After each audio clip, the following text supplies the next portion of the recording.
शुक्लांबरधरां विष्णुं शशिवर्णं सदुर्भुजं प्रसन्नवदनं ध्यायेत् सर्वविघ्नोपशान्तये। ओं नमः शिवाय परमेश्वराय शशिशेखराय नमो भवाय गुणचम्भवाय शिवताण्डवाय नमो। ओं सौं सरवणभव श्रीं ह्रीं क्लीं क्लौं सौं नमः। गुरुब्रह्मा गुरुविष्णु गुरुदेवो महेश्वर गुरुसाक्षात् परब्रह्मं तस्मै श्री गुरवे नमः। அகர முதல எழுத்தெல்லாம் ஆதிபகவன் முதற்றே உலகு. சரஸ்வதி நமஸ்துபியம் காமரூபிணி வித்யாரம்பம் கரிஷ்யாமி வித்யுத்பவதி பவா. அன்பே சிவம் சுகமே சூழ்க. என்னை வழிநடத்தி கொண்டிருக்கும் அனைத்து குருமார்களுக்கும் எனது பணிவான வணக்கங்கள். குருவருள் ஆன்மீக மையத்தில் இணைந்திருக்கும் அத்தனை ஆத்மாக்களுக்கும் எனது வணக்கத்தை தெரிவித்துக் கொள்கிறேன். இன்னைக்கு நம்ம பார்க்க போற குறள் என்ன அப்படின்னா, இந்த அகர முதல எழுத்தெல்லாம் ஆதிபகவன் முதற்றே உலகுன்றது நம்ம சும்மா பாட புஸ்தகத்துல அது ஒரு குறளா வச்சு மட்டும் நம்ம பார்த்திருக்கோம், அது படிச்சிருக்கோம், அவ்வளவுதான் அப்படின்ற மாதிரி. அதுக்குள்ள ஒரு பெரிய விஷயம் அடங்கி இருக்கு. அதனாலதான் நான் அதை இன்னையில இருந்து கையில எடுத்திருக்கேன். முடிஞ்ச வரைக்கும் அவங்கவுங்க ஏதாவது ஸ்லோகம் இந்த மாதிரி சொல்றப்ப இதை தாராளமா சொல்லலாம். இதுல ஒரு பெரிய இது அடங்கி இருக்கு. இது டைம் வர்றப்ப நான் அதை விளக்க சொல்றேன். ஓகேயா? இன்னைக்கு குறள் பார்க்கலாம். ஒழுக்கம் உடைமை குடிமை இழுக்கம் இழிந்த பிறப்பாய் விடும். அதாவது ஒழுக்கத்தோட ஒருத்தவங்க வாழ்றாங்க அப்படின்னா அவங்க தாழ்ந்த குலத்தில் பிறந்திருந்தாலும் அவங்க அந்த உயர்ந்த குலத்துல பிறந்ததாக தான் அவங்கள ஏற்றுக்குவாங்க. அதே உயர்ந்த குலத்துல பிறந்தாலும் இழிந்த ஒரு ஒழுக்கம் இல்லாத செயல்களை ஈடுபடுகிற ஒரு ஒரு ஒரு மனுஷனை இழிந்த குலத்துல பிறந்தவங்களாதான் எடுத்துக்குவாங்க. அந்த மாதிரிதான் அவங்கள நடத்துவாங்க அப்படின்றது இங்க சொல்லியிருக்காரு தெய்வ புலவர். ஓகேயா? சரி, இப்ப ஒரு மனுஷனை எடுத்துக்குவோம். அவனுக்கு ஒரு மனுஷன் இருக்கான். அவனுக்கு பேரு ஏதோ ஒண்ணு சேகர், ஏதோ ஒண்ணு வச்சுக்கோம். நல்ல ஹெல்தியான ஒரு மனுஷன். குடி, பீடி, சிகரெட்டு, அப்புறம் பெண்கள் சகவாசம், ஏகபத்தினி விரதன் தான். ஓகேயா? நான்வெஜ் சாப்பிடுற பழக்கம் கிடையாது, எதுவுமே கிடையாது, எந்த கெட்ட பழக்கமும் கிடையாது. அப்படி இருக்கிறப்ப திடீர்னு ஒரு நாள் சடனா ஹார்ட் அட்டாக் அவர் இறந்துடுறாரு. அவர் இறந்துடுறப்ப என்ன ஆகுது அப்படின்னா, டாக்டர்கிட்ட கூட்டிட்டு போவாங்க இல்லையா? அப்ப அவங்க சொல்லிடுறாங்க அவருக்கு ஹார்ட் அட்டாக் அப்படின்ட்டு. சோ இதுல இருந்து ஒண்ணு தெரிஞ்சுக்கலாம். அப்ப அடுத்த கொஸ்டின் அவங்க சொந்தக்காரங்க கேக்குறாங்க, ஏன் அவருக்கு ஹார்ட் அட்டாக் வந்துச்சு? அவர் நான்வெஜ் சாப்பிடுறது கிடையாது, அவர் குடிக்கிறது கிடையாது, அவருக்கு பீடி, சிகரெட், எந்த அது அப்புறம் என்னது பான் பராக், பாக்கு, இந்த மாதிரி எந்த கெட்ட பழக்கமே கிடையாது, அவருக்கு எப்படி ஹார்ட் அட்டாக் வந்துச்சு? எனக்கு அதெல்லாம் தெரியாது, அவர் இறந்தது ஹார்ட் அட்டாக்ல. அவ்வளவுதான் இந்த விஞ்ஞானம் கண்டுபிடிக்க முடியும். விஞ்ஞானத்துக்கும் மெய்ஞானத்துக்கும் என்ன டிஃபரன்ஸ் அப்படின்னா இதுதான் மெயின். ஓகேயா? அதாவது விஞ்ஞானம் ஒரு கட்டத்துக்கு மேல போகாது. அது எப்படி வேணா சொல்லுமே ஒழிய அவர் இறந்தது எப்படி, அவர் ஹார்ட் அட்டாக்ல எப்படின்ற கேள்விக்கு ஹார்ட் அட்டாக், அவ்வளவுதான். ஏன் அது எனக்கு எப்படி தெரியும்? இது மாதிரி ஒரு வாழ்வு பிளட் சர்க்குலேஷன் இல்ல, ஆனா அடைச்சு அவர் இறந்துட்டாரு. லெஃப்ட் ஆர்டிகல் இல்ல ரைட் ஆர்டிகல் ஏதோ ஒண்ணு அவங்க அந்த சயின்ஸ் படி ஏதாவது ஒண்ணு சொல்லுவாங்க. எப்படி இறந்தாரு, ஆனா ஏன் இறந்தாரு தெரியாது, அதுக்கெல்லாம் எனக்கு எப்படி தெரியும் அப்படின்ட்டுருவாங்க. ஆனா இந்த மெய்ஞான எல்லாத்துக்குமே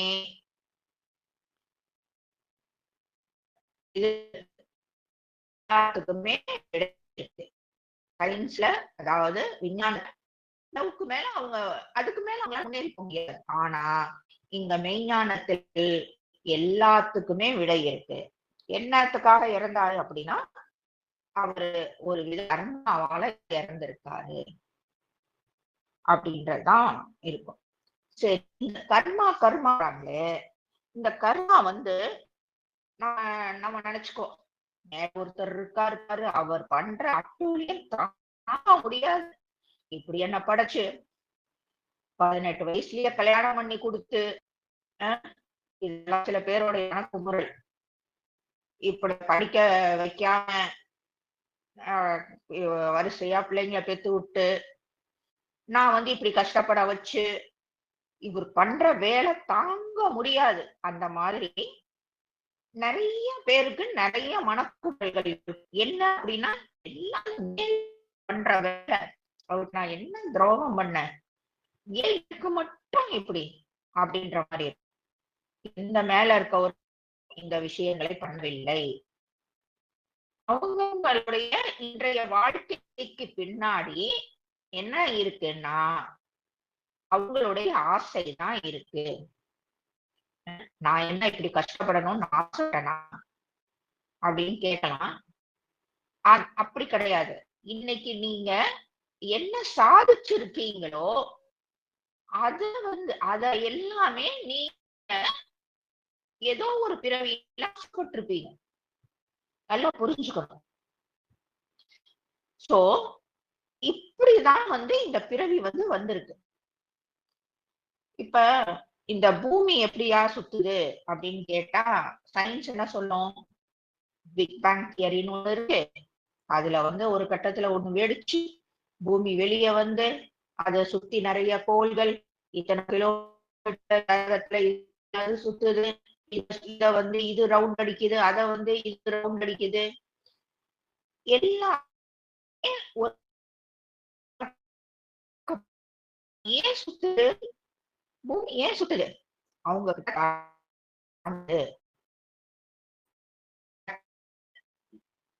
ஏன் அப்படின்ற இதுக்கு வந்து காரணம் இல்லையோ, அதே மாதிரி பூமி ஏன் சுத்துது அப்படின்றது கண்டிப்பாக விஞ்ஞானத்துல காரணம் இருக்காது. விஞ்ஞானத்துக்கும் காரணம். சோ ஒரு ஆசையை அடையறதுக்கு தான் இந்த உடம்பு பிறவி, இந்த உடம்பு எடுக்கப்பட்டிருக்கு. இந்த உடல் வந்து எடுக்கப்பட்டிருக்கு. சோ இந்த உடம்பை எடுத்து நமக்கு என்ன ஆசைப்பட்டோமோ அத வந்து சரி, இன்னும் ஏதாவது ஆசை இருக்கா? நான் இன்னும் நல்லா படிச்சு ஆள வரணும் அப்படின்னு அந்த மாதிரி இன்னும் ஏதாவது அதெல்லாம் இருந்துச்சுன்னா திரும்பவும் ஒரு பிறவி வரும். ஓகேயா? சோ எல்லாமே இந்த ஆசை பின்னாடி அமைஞ்சுட்டு டைட்டில் வந்துச்சா? ஓகே. ஒரு ஆண், ஏன் ஆம்பளைங்கெல்லாம் எப்படி வெளியே சுத்துறாங்க தைரியமா, யாரும் கேட்கறதில்ல. ஒரு பெண்ணுன்னா நம்ம கால நேரத்துக்கு வர வேண்டி இருக்கு, எல்லாத்துக்கும் ஒரு பதில் சொல்ல வேண்டி இருக்கு. ஆண் பிறந்திருந்தா எப்படி இருக்கும் அப்படின்னு பெண்கள் நினைக்கலாம். ஆண்கள் வந்து பெண்களா பிறந்திருந்தா அவங்க மாதிரி வந்து நிறைய ஆஹ் அன்பா, என்ன சொல்றது, அவங்க வந்து எல்லா வீட்லயும் செல்லமா வச்சுக்குவாங்க. இந்த மாதிரி அந்த பெண்களுக்கு உண்டான அத்தனைக்கும் ஒரு பெண்ணா பிறந்திருக்கலாமே அப்படின்னு அவங்களுக்கும் ஆசை இருக்கும். ஆனா இந்த ஆணும் பெண்ணும் இது கூட அவங்களுடைய ஆசையினால வந்த உடல் தான். ஓகேவா? சோ ஆனா எல்லார்கிட்டயும் இப்ப கேட்டா, என்னத்தான் ஆசைப்பட்டனும் போ, எனக்கு ஒண்ணும் இப்பெல்லாம் எதுலயுமே ஆசை இல்ல அப்படின்னு அப்படியே ரொம்ப விரக்தியில பேசுற மாதிரி பேசுவாங்க. ஆனா இப்ப எதுக்கெல்லாம் உங்களுக்கு ஆசைப்பட்டு அதை அடைஞ்சு முடிச்சிட்டீங்களோ, அது எல்லாம் நீங்க ஆசைப்பட்டு வந்ததுதான். ஓகே. ஒரு சிக்கல் அப்படின்னா, நீங்க ஆசைப்பட்டு அடைங்களோ, அது என்ன ஆகும்? கொஞ்ச நாளில், இல்ல நிறைய நாட்களில், இல்ல அதிக வருஷங்களில் அது வெறுக்கத்தக்க ஒன்றாக மாற ஆரம்பிக்கிறது. நீங்க ஆசைப்பட்ட உடனே அதுக்கு ஒரு விதை வந்துருது. என்ன விதைன்னா வெறுப்பு, இல்ல அது அதை விட்டு விலகி வர்றது. வெறுப்புன்னா ஒரு ஆள் மேலயோ ஒரு பொருள் மேலயோ ச்சீ அப்படின்ற மாதிரி கிடையாது. அது அதை விட்டு அப்படி தள்ளி வர்ற ஒரு மனநிலை. ஓகேயா? இந்த வெறுப்புன்னு நான் குறிப்பிடுறது அததான். அதுக்கு வேற வார்த்தை இல்ல இல்லையா? அதனால அத விட்டு எத ரொம்ப ஆசைப்படுறோமோ, அத விட்டு அப்படியே ஆட்டோமேட்டிக்கா விலகி வர்றது. எப்ப அந்த விதை வருது? நீங்க எப்ப எத விரும்புறீங்களோ, அப்பயே கூட இந்த விதையும் விதைக்கப்படுகிறது. சோ, எதை எல்லாம் ஆசைப்பட்டு அடைஞ்சீங்களோ, அது எல்லாமே நீங்க விலக்கி வைக்கக்கூடிய வெறுக்கத்தக்கதாக மாறிவிடுகிறது. அதுதானே நேச்சர் ஆக்சுவலா. ம். இதுல என்ன நாம புரிஞ்சுக்கணும் அப்படின்னா, நாம எதையெல்லாம் இன்னைக்கு வெறுக்கிறோமோ, அதையெல்லாம் நாம ஆசைப்பட்டு இருக்கிறோம். இத நல்லா இந்த ஃபார்முலாவ நல்லா புரிஞ்சுக்கணும். இது உண்மையிலே ஒரு பெரிய கான்செப்ட். புரிஞ்சுகிட்டா அப்படியே நெறைய விஷயங்கள் அப்படியே நமக்கு முன்னாடி அழகா இதாகும். இது நீதானே, இது நீதானே அப்படின்னு நமக்கு முன்னாடி நமக்கே காட்டும். சோ ஒரு ஒரு ஆசை ஒண்ணு வருது. அத அடையிறோம். அத அடைஞ்ச கொஞ்சம் டைம்ல கொஞ்சம் டைம்னா காலம் கிடையாது. அது ஆ எவ்வளவு நாள் கூட இருக்கலாம். அது வெறுப்பா மாறுது. அப்புறம் என்ன ஆகுது? இல்ல வெறுப்பு கூட இல்லன்னா, அத ஒதுக்குறோம். அதுக்கப்புறம் என்ன ஆகுது? இன்னொரு ஆசை முளைவிடுது. ஓகேயா? அப்ப இன்னொன்னு மேலயும் ஆசை வருது. இன்னொன்னும் வெறுப்பா வருது. சோ இப்படிதான் பிறப்பும், இறப்பும் மாறி, மாறி வருது. நம்ம என்ன சொல்லுவோம்? "என்னத்த வாழ்க்கை! பேசாம இருக்கறதுக்கு போய் சேரலாம்" அப்படின்ட்டு. ஆனாலும் ஏதோ ஒருத்தவங்க ஒரு விஷயத்த அனுபவிக்கிறாங்கன்னா, ச்சே எப்படி அனுபவிக்கிறாங்க பாரு. ஆசை அங்க வைக்கிறோம், அங்க வைக்கிறோம். அப்ப அது ஆசை தானே! அப்ப நானும் அது மாரி இருக்கணும்ன்ற ஒரு ஆசை. அப்ப அங்க பிறவிக்கு ரிசர்வ் பண்றோம். ஓகேயா? பிறவிக்கு ரிசர்வ் பண்றது இங்க தப்பு கிடையாது. அது இங்க கான்செப்ட் கிடையாது இன்னைக்கு பேசுற இதுல. இப்படி இருக்கது அத்தனையுமே நான் இப்படி இன்னைக்கு சிறப்பா இருக்கேன். எல்லாமே என்னுடைய ஆசைவாக வந்தது. இது இத அக்செப்ட் பண்ணிக்கிறது கொஞ்சம் கஷ்டமா இருந்தாலும், இதுதான் உண்மை. இப்ப இந்த நான் வாங்கிட்டு வந்த இந்த உடலாக கூட இருக்கட்டும். இந்த உடல் மேல ஒரு வெறுப்பு வருதுன்னு கூட வச்சுக்கலாம்.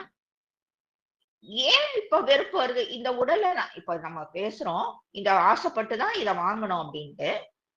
அந்த ஆசைப்பட்டு வாங்குனது மேல ஏன் வெறுப்பு வருது அப்டின்னா, ஆசைப்பட்டது அத்தன மேலயும் ஆட்டோமேட்டிக்கா கொஞ்ச நாள்ல விலகி தானே வர ஆரம்பிப்போம். ஏன் அப்டின்னா, அத அடைஞ்சாச்சு. அந்த ஆசையை அடைஞ்சாச்சு. அதனால அடைஞ்சதுக்கு அப்புறம் அது மேல அப்படியே கொஞ்சம் கொஞ்சமா விலகுறதுக்கு அது ஆட்டோமேட்டிக்கா ஸ்டார்ட் ஆகுது. இதுக்கு ஒரு சின்ன எக்ஸாம்பிள் பார்த்துக்கலாமே. நெறைய காதலர்கள் இருப்பாங்க. ஒருத்தர் இல்லன்னா ஒருத்தர் இல்ல அப்படின்ட்டு 2 பேரும் அப்படியே இன்ப வானில் சிறகடிச்சு பறப்பாங்க. ஓகேயா? மகிழ்ச்சி, மகிழ்ச்சி எங்க திரும்பினாலும் மகிழ்ச்சி. திட்டுனா மகிழ்ச்சி, அ என்ன கொஞ்சினா மகிழ்ச்சி, அப்படி ஒரு மகிழ்ச்சியில திளைச்சிட்டு இருப்பாங்க. சரி, அவங்க 2 பேருக்கும் ஒரு கட்டத்துல திருமணம் ஆவுது. அதுக்கப்புறம் இருக்கு கச்சேரி அப்படின்ற மாரி, அதுக்கப்புறம் உன்ன போய் நான் காதலிச்சேனே, நீ இப்படின்னு எனக்கு தெரியாம போச்சே, அப்படின்ட்டு ஒருத்தருக்கு ஒருத்தர் ஃபைட்டிங் ஸ்டார்ட் ஆயிரும். சோ, அடுத்தவங்க என்ன பண்ணுவாங்க? மேபி இது கொஞ்சம் டெவலப் ஆயிட்டே போச்சுன்னா, டைவர்ஸ்க்கு அப்ளை பண்ணுவாங்க. இங்க காதலிக்கிறவங்க, காதலிக்கிற வரைக்கும் எப்படி இருக்கு மனசு? சந்தோஷமா இன்ப வானில் சிறகடிச்சு பறந்துட்டு இருக்கு. ஆனா, அந்த கல்யாணம் அப்படின்னு ஆயிருச்சு. அதாவது ஒரு ஆசை வருது. அத அடைஞ்சாச்சு. சோ, அடைஞ்சிட்டதுக்கு அப்புறம் அது மேல அந்த ஈர்ப்பு போயிருது. சோ, அதுல இருந்து ஆட்டோமேட்டிக்கா அந்த மனசு அப்படியே லைட்டா விலகி வருது. எவ்வளவு பேர பார்க்கிறோம். சோ இதுல இருந்து நாம விலகணும் ஏன் அப்படின்னு நினைக்கிறோம்னா, அது நாம அடைஞ்சாச்சு. எது மேல ஆசைப்படுறோமோ அது இன்னும் அடையாம இருக்கோம் அப்படின்னா, அடையிற வரைக்கும் அந்த ஆசை இன்னும் இருக்குன்னு அர்த்தம். ஒரு ஒரு விஷயத்து மேல ஆசைப்பட்டுக்கிட்டே இருக்கோம்னா, நம்ம இன்னும் அத அடையலன்னு அர்த்தம். இப்ப ஏதாவது இந்த ஆ என்னது இது பக்தி டூரு ஏதாவது ரொம்ப பேருக்கு அந்த சின்னதுல இருந்தே கூட இருக்கும். அது போற வரைக்கும் பாருங்க அந்த ஆசை இருந்துகிட்டே தான் இருக்கும். எவ்வளோ 80 வயசு ஆனாலும் அந்த ஆசை இருக்கும். ஏன்னா, அது ரொம்ப நாளா நான் ஆசைப்பட்டுட்டு இருந்தேன். இதுல இந்த எக்ஸாம்பிள்ல இருந்து நீங்க நல்லா புரிஞ்சுக்கலாம். சோ அந்த ஆசை அடையாம இருக்கிற வரைக்கும், அந்த ஆசை வந்து உயிர்ப்பாக இருக்கு. ஆசை இருந்துகிட்டே தான் இருக்கு. ஆனா அடைஞ்சாச்சு அப்படின்னா, அது அதுக்கப்புறம் பயங்கர கூட்டம். அங்க போய் சரியான சாப்பாடு இல்ல. ஒரு மாரி அதுல இருந்து நம்ம வெளிய வந்துருவோம். சோ, ஒரு ஆசை அத அடையறது, இல்லன்னா அதுல இருந்து தப்பிக்கிறது. இது எந்த வேர்ட் வேணா நம்ம யூஸ் பண்ணிக்கலாம். ஒரு மனுஷன் வந்து பணத்து மேல ஆசைப்படுறான். பயங்கரமா சம்பாரிக்கிறான். அதுக்கப்புறம் என்ன சம்பாரிச்சு என்ன? அ இதெல்லாம் நிலையானது இல்லன்ட்டு அவனுக்கு கோடி கோடியா கொட்டுறான். ஆனா, அதுக்கப்புறம் என்ன ஆகுறான்னா, ஒரு கட்டத்துல துறவி ஆகுறான். இது மாரி நெறைய பணக்காரங்கள நீங்க பார்க்கலாம். அதாவது ரொம்ப நார்மலா இல்ல. நான் சொல்றது வந்து ரொம்ப ஓவர் லெவல்ல இருக்க பணக்காரங்க நெறைய பேர் வந்து இப்படி இருக்காங்க. ஆனா, இங்க ஒண்ணு கவனிக்கணும். அவன் ஆரம்பத்திலேயே இதே துறவியான ஒரு மனநிலையில தான் இருந்தான். அதையே தான் பணம் அடைஞ்சதுக்கு அப்புறமும், அவன் ஸ்டார்ட்டிங்ல சாப்பாட்டுக்கு கஷ்டப்பட்டுருப்பான். துணிக்கு கஷ்டப்பட்டுருப்பான். சோ, அந்த ஒண்ணும் இல்லாத ஒரு மனநிலையில தான் இருந்தான். அத அடைஞ்சதுக்கு அப்புறம், திரும்பவும் இது என்ன? இதெல்லாம் போறோம். அப்டின்ட்டு ஈஸியா அதுல இருந்து வெளிய வந்துரலாம். ஏன் வெளிய வர்றான் அப்டின்னா, அவன் முதல்ல வந்து ஒரு ஃப்ரீயா இருந்தான். காசு இல்ல. ஆனாலும் ஒரு ஃப்ரீயா இருந்தான். இந்த காசுக்கு பின்னாடி ஓட ஆரம்பிச்சு, அவன் ஏதோ ஒரு விஷயத்துல சிக்கிட்டதா அவன் ஃபீல் பண்ண ஆரம்பிச்சுறான். சோ, அதுக்கப்புறம் எப்படா இதுல இருந்து வெளிய வர்றோம்ன்ட்டு காத்துக்கிட்டு இருந்துட்டு ஒரு கட்டத்துல அதுல இருந்து வெளிய வர்றான். நெறைய செலிபிரிட்டீஸ், பெரிய பெரிய பணக்காரங்க, பெரிய பெரிய நடிகர்கள், என்ன இது மாரி தான் இருக்காங்க. அவங்க முதல்லயும் அதே ஒரு மனநிலையில இருக்கிறதுனால, ஓகே. எனக்கு இது ஒரு பொருட்டு கிடையாது. நான் எப்ப வேணா இத விட்டுட்டு நான் வெளிய வந்துருவேன். அப்படின்னு ஒரு மனநிலையில இருக்காங்க. ஆனா, நார்மலா இருக்கிற ஒரு மனுஷன் என்ன பண்ணுவான் அப்படின்னா, அவன் வந்து பணம் சம்பாரிக்கணும்னு நெனைப்பான். அவன் வந்து ஹார்ட் ஒர்க் பண்ணுவான். பணம் சம்பாரிப்பான். சோ, அந்த கர்மாவ அவன் கெட்டியா புடிச்சுக்கனான். ஆனா, இந்த மாரி ஒரு கர்மா சில பேருக்கு ஏன் இல்லாம இருக்கு அப்படின்னா, அவங்க என்ன பண்றாங்க அப்படின்னா, இப்ப ஆ இந்த ஒருத்தர பார்த்தோம் இல்லையா? கஷ்டப்பட்டு சம்பாரிக்கிறாரு. அதுக்கப்புறம் அ நைட்டு பகலும் காசுக்கு ஆசைப்படுறாரு. ரொம்ப ஹார்ட் ஒர்க் பண்றாரு. நெறைய சம்பாரிக்கிறாரு. இதுனால அவர் என்ன பண்றாரு அப்படின்னா, கர்மாவ சேர்க்கிறாரு. அது அத வந்து கெட்டியா புடிச்சுக்கிறாரு. சோ, அட் அடையாத ஒண்ண அடைய முயற்சி பண்றாரு. அடைஞ்சதுக்கு அப்புறம் அதைய இன்னமும் கெட்டியா புடிச்சுக்கிறாரு. வேற இது தெரியல. இதுக்கு தானே நம்ம ஆசைப்பட்டோம் அப்டின்ட்டு. சோ, பொதுவா இந்த கர்மா அப்டின்றப்ப என்ன அப்டின்னு நம்ம பார்த்தோம்னா, ஒண்ணு அடையறதுக்கு முயற்சி பண்றோம். அடைஞ்சதுக்கு அப்புறம் அதுலருந்து தப்பிக்க முயற்சி பண்றோம். இந்த 2க்குமான முயற்சி தான் இந்த கர்மா அப்டின்றது. சோ, இந்த கர்மா சில இல்லாதவங்க வந்து என்ன அப்டின்னா, இந்த 2மே அவங்களுக்கு புரிஞ்சிருக்கும். என்ன 2ம் புரிஞ்சிருக்கும்?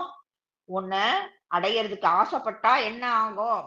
ஓகே. ஆசைப்பட்டா ஒரு விஷயம் இருக்கு. ஆசைப்பட்டதுக்கு அப்புறமே கூடவே ஒண்ணு வரும். அதுலருந்து நம்ம தப்பிக்க முயற்சி பண்ணுவோம். அதுலருந்து விலகுவோம். ஆசை வரும். அதுலருந்து விலகவும் நம்ம பண்ணுவோம் அப்படின்னு அவருக்கு தெரிஞ்சிருக்கும். ஓகேயா? அதனால அவருக்கு அந்த ஸ்டார்ட்டிங்லயே அந்த ஆசைன்ற ஒரு விஷயம் இருக்காது. அத அடைய முயற்சி செய்யற போதும், தப்பிக்கிறதுக்கு அவர் முயற்சி செய்யற போதும், ஏற்படும் அந்த கர்மா அவரை சேராது. இந்த ரெண்டுலயும் பாத்தீங்கன்னா ஏன் அவருக்கு சேராது? ஏன் அவரும் தானே காசு சம்பாரிச்சிருக்காரு. இந்த ஒரு மனுஷனை பார்த்தோம். இப்ப இன்னொருத்தர் கர்மா இல்லாதவர்ன்னு ஒருத்தர் கணக்குல பார்க்கிறோம். அவரும் பெரிய பணக்காரனா இருக்காரு. ஏற்கனவே பார்த்தோம் இல்லையா நிறைய செலிபிரிட்டிஸ். ஏன் அவங்க எல்லாம் இப்படி இருக்காங்க அப்படின்னா, அவங்களுக்கு அவங்க போய் ஹார்ட் ஒர்க் பண்ணி அவங்களுக்கு பணம் வர்றதுல நிறைய பேரை கவனிக்கலாம்.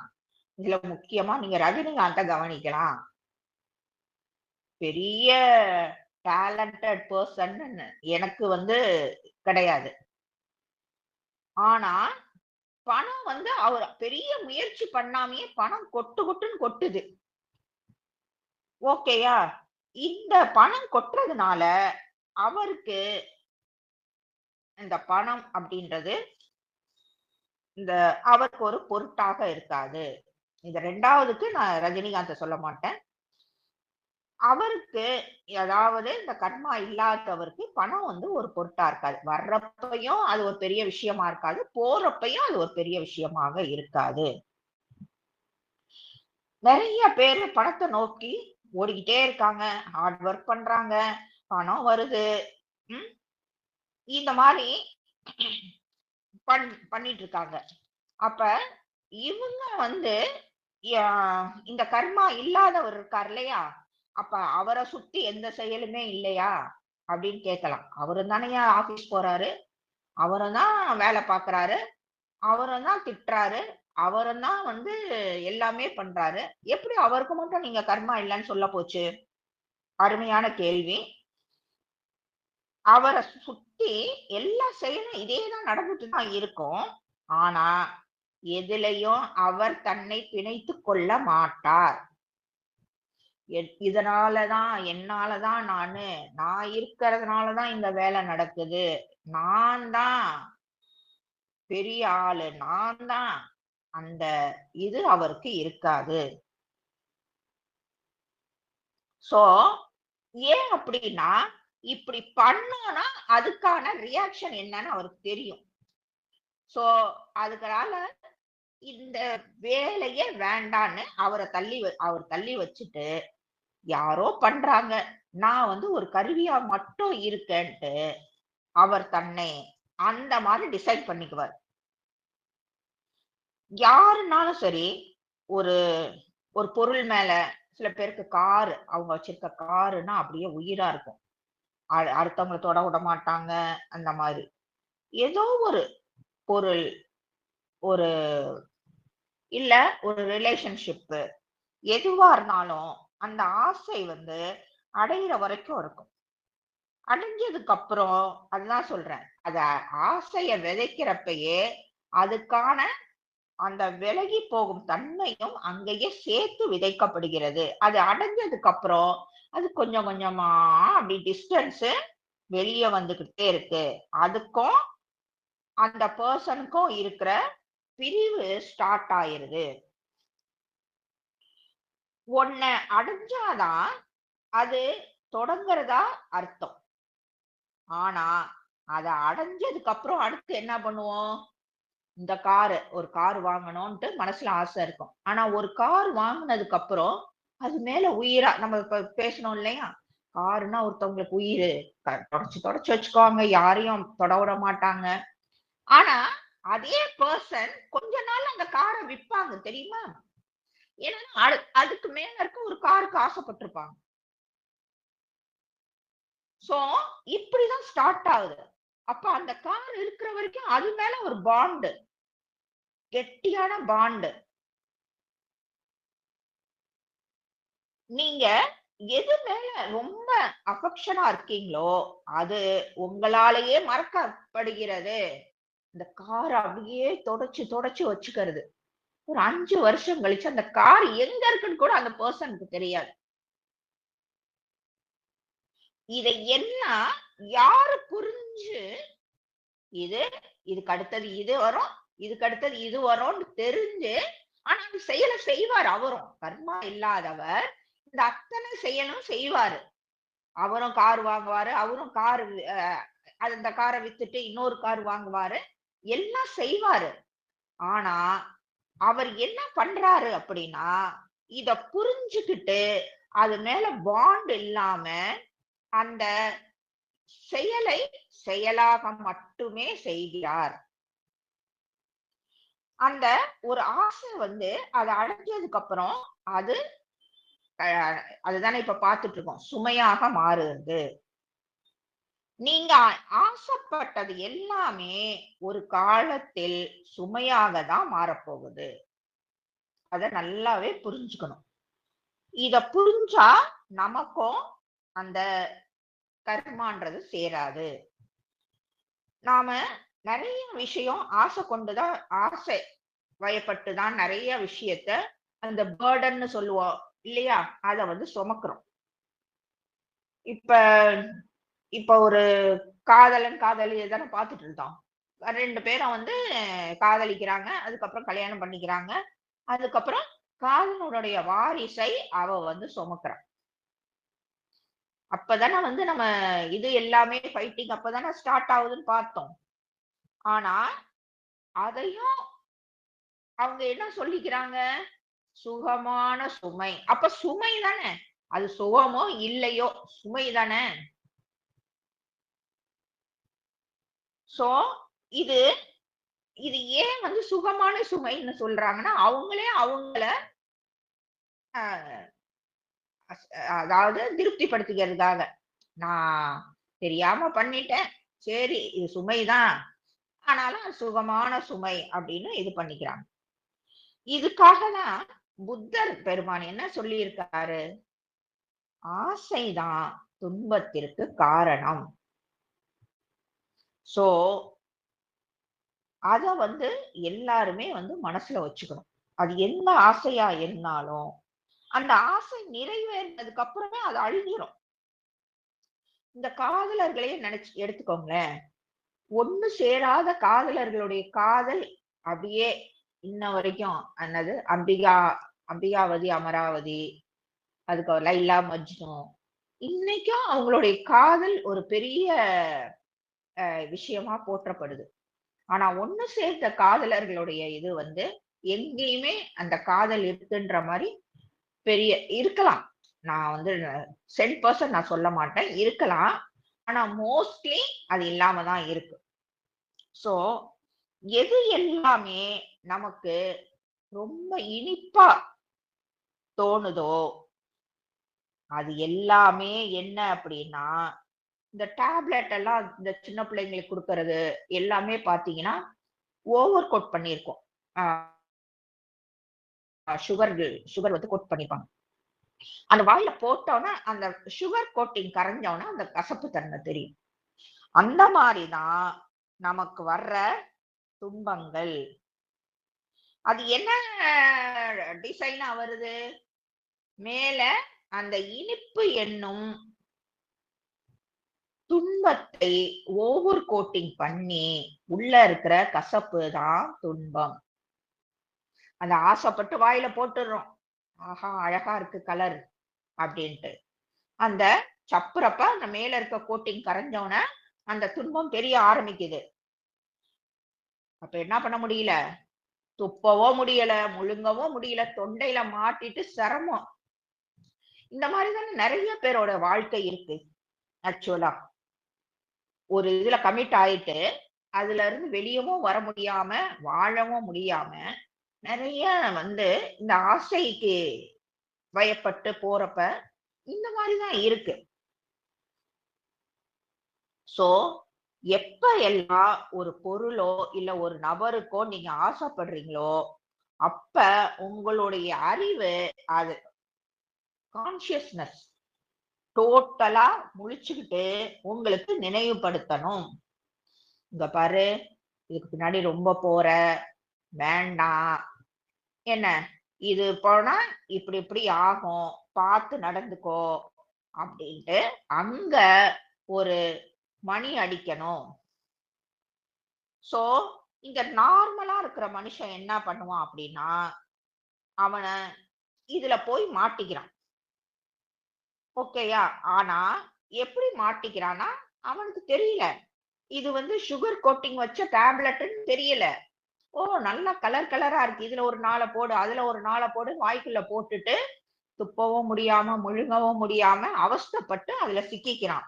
ஆனா கர்ம யோகி என்ன பண்றான் அப்படின்னா, இதே செயல் தான் அவனும் செய்யறான். இந்த பணத்துல பார்த்தோம் இல்லையா, இந்த செயலை இந்த கர்ம யோகி இப்போ டேப்லெட் போடுறது இல்லையா, போடுகிறான். இதே டேப்லெட்டை அவனும் போடுறான். ஆனா இந்த டேப்லெட்டுக்குள்ள இந்த கசப்பு இருக்குன்னு தெரிஞ்சு போடுறான். நல்லா புரிஞ்சுக்கோங்க. ஓகேயா? சோ இப்படிதான் இந்த தொண்டைக்குள்ள போறப்ப இப்படி கசக்கும், இது இப்படி ஸ்டெப் பை ஸ்டெப் ஆகும் தெரிஞ்சு அதுல போய் கை வைக்கிறான். சோ அலர்ட் மோட்ல இருக்கிறதுனால அவன் ஏற்கனவே இது தெரிஞ்சு வச்சிருக்கிறதுனால அவன் இந்த கர்மால சிக்கிறது கிடையாது. அவன் ஆசைய ஒரு போர்க்களமா போராவே நினைச்சுக்கிறான். ஓகே இந்த ஆசை வருதா, அந்த அது அப்படியே ஃபுல் அலர்ட் மோட்ல இருந்து இந்த ஆசை வருது, அத பண்ணா இப்படி ஆகும், ஓகே அப்படின்னு தெரிஞ்சு சில விஷயங்களுக்காக அந்த செயலை மட்டுமே செய்யறான ஒழிய தெரியுது அவனுக்குதான் அத்தனையும் இந்த ஆசைக்கு பின்னாடி என்ன வரும்னு எல்லாமே தெரியும். ஆனா இந்த நார்மல் மனுஷன் என்ன பண்றா, அத ஒரு ஆசை, ஆஹா ஆசைப்படுறோம், அதுக்கு ஆசையை அடைஞ்சிட்டோம், நம்ம வாழ்க்கை பூந்தோட்டம் தான், ஆனந்தம் தான், எங்க பார்த்தாலும் ஆனந்தம் அப்படின்னு அவன் நினைச்சிட்டு தொப்புக்கடின்னு போய் குதிக்கிறான். ஆனா இதே கர்மயோகி என்ன பண்றான் அப்படின்னா, ஆசைப்படுறா ஆசைப்பட் ஆசை அப்படின்றத வச்சுக்கிறது கிடையாது, அதை செயலா மட்டும் செய்யறான். அந்த ஆசைன்ற இத வந்து கட்டிங், அத வெறும் செயலா மட்டும் செய்யுது. அதனாலதான் எப்ப வேணா அவங்களால வந்து கனெக்ட் பண்ணிக்க முடியும், எப்ப வேணாலும் அதுல இருந்து வெளியே வந்துட முடியும்.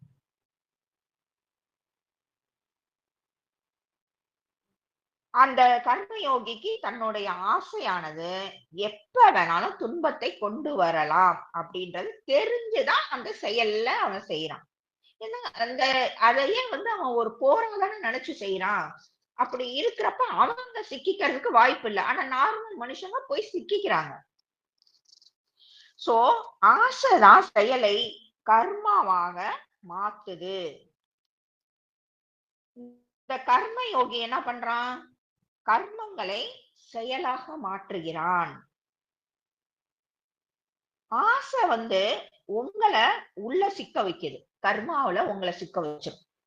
கர்ம யோகி கர்மத்தை செயலாக மாற்றி அதுல இருந்து அவன் வெளியே வரும். இப்ப ஒரு ஆழமான கிணறு இருக்குன்னு வச்சுக்கோங்க, அது ரொம்ப யூஸ் பண்ணாத ஒரு கிணறு, சேரோ சகதியுமா இருக்கு, கொஞ்சம் தண்ணி அதுல, ஆனா தண்ணி மட்டும் தான் மேல தெரியுது, உள்ள சேர் இருக்குன்னு தெரியலையே. சரி, நான் பார்த்த உடனே நீச்சல் அடிக்கணும்னு ஆசை, தொபுக்கடின்னு குதிச்சாச்சு, உள்ள சேரு சுழல் எல்லாமே இருக்கு. இறங்கி நார்மல் மனுஷன் போய் மாட்டிக்கிறான். அவனால கால்ல இருந்து சேர்த்து எடுக்க முடியல, சுழல்ல சிக்கிக்கிறான். சிக்கிட்டு அவ்வளவுதான், அதுலயே முடிஞ்சிருது அவன் வாழ்க்கை. ஆனா கர்ம யோகி என்ன பண்றான்னா, ஓகே இதுக்கு பின்னாடி கண்டிப்பா இத்தனை வருஷமா இருக்கு இந்த கிணறு, அடியில சேறு இருக்கும், அடியில என்ன வேணா இருக்கலாம்னு அனுமானிச்சு அதுக்கு ஏத்த மாதிரி குதிக்கிறான். இன்னொன்னு என்ன அப்படின்னா, இந்த ஆசையோட நோக்கம் என்னவா இருக்கு, ஆழத்துக்கு போகணும், நல்லா நீச்சல் அடிச்சு அது, அதாவது யோசிக்காம டைரக்டா ஆழத்துக்கு போயிடணும் அப்படின்னு குதிக்கிறான்.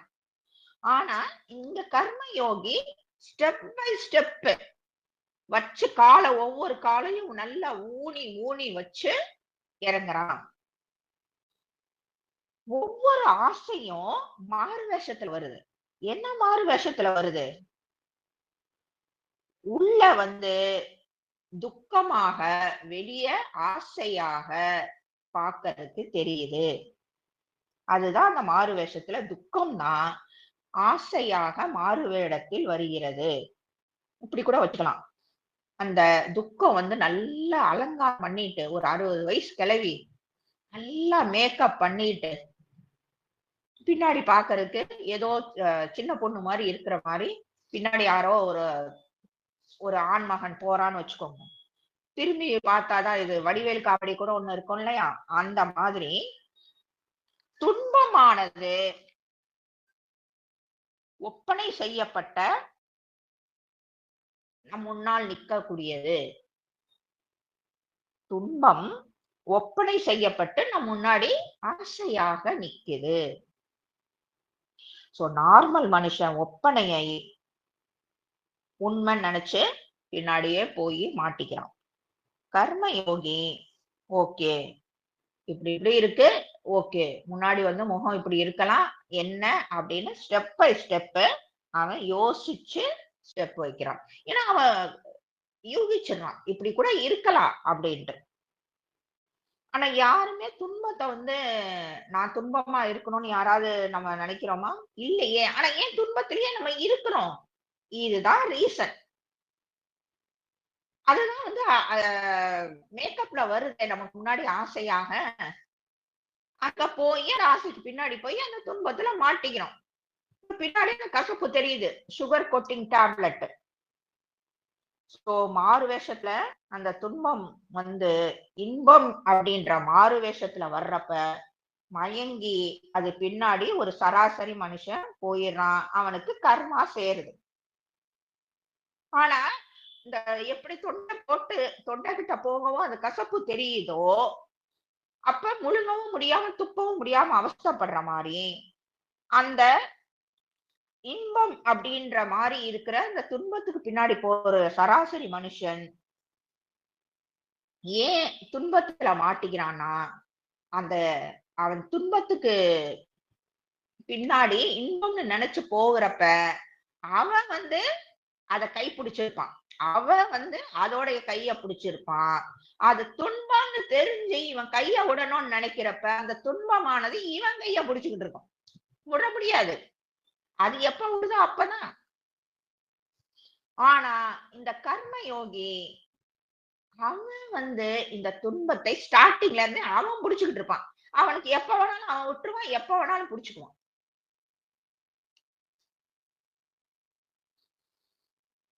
சோ ரெண்டுத்துக்கும் ஒரு பெரிய வித்தியாசம் இருக்கு.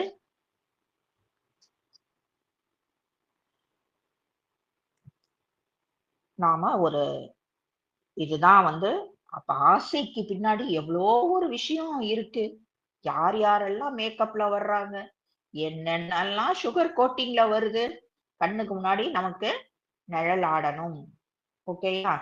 நம்ம ஒரு ஸ்டோரிய பார்த்துட்டு நம்ம இதை முடிச்சுக்கலாம்.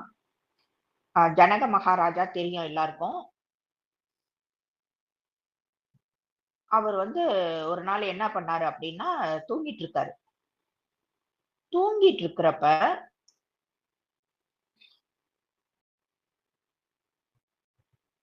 தூங்கிட்டு இருக்கிறப்ப என்ன ஆகுது அப்படின்னா, ஒரு பிச்சைக்காரனா அவர் பாக்குறாரு. அவரை ரொம்ப கஷ்டப்படுறான், சாப்பாட்டுக்கே கஷ்டப்படுறான், அவ்வளோ கஷ்டம். அப்ப அது கனவு மாதிரியே அவருக்கு ஃபீல் ஆகல. ஒரு கட்டத்துல முழிக்கிறாரு, அது ரொம்ப நிஜம் மாதிரியே இருக்கவும் நாராயணா நாராயணான்னு அலறாரு. ஆனா கண்ணு முழிச்சு பார்த்தோன்னா சுத்தி ஆளுங்க நிக்கிறாங்க.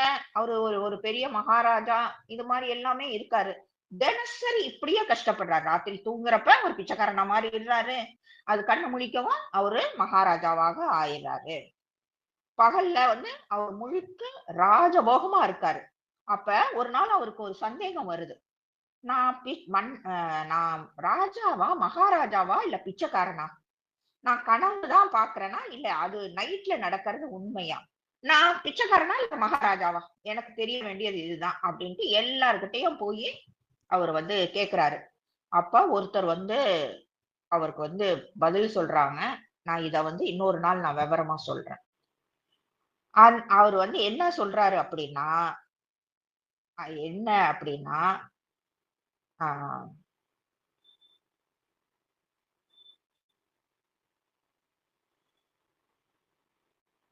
தூங்குறப்ப நீ பாக்குறதும் உண்மைதான், முழிச்சிருக்கப்ப நீ பாக்குறிய அதுவும் அதுவும் பொய், இதுவும் பொய்.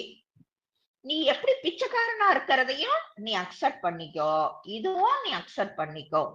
எதுவுமே உண்மை கிடையாது. ரெண்டுமே அது எப்படி கண்ணு முழிச்சோன்னா உனக்கு மறைஞ்சு போயிருதோ, இதுவும் அந்த மரணமும் ஒண்ணு அப்படின்னு வந்துருச்சுன்னா, இதுவும் மறைஞ்சுதானே போகும். அப்ப ரெண்டுமே ஈக்குவல் தான். அதனால கண்ணு முழிச்சோன அந்த வருத்தம் மறைஞ்சிரும். ரெண்டு நிலையிலையும் நீ ராஜாவா இருப்பையும் சரி, பிச்சைக்காரனா இருக்கிறப்பையும் சரி, ஒரே மாதிரி இருக்க கத்துக்கோ அப்படின்ட்டு அவர் சொன்னார். வாழ்க வளத்துடன்.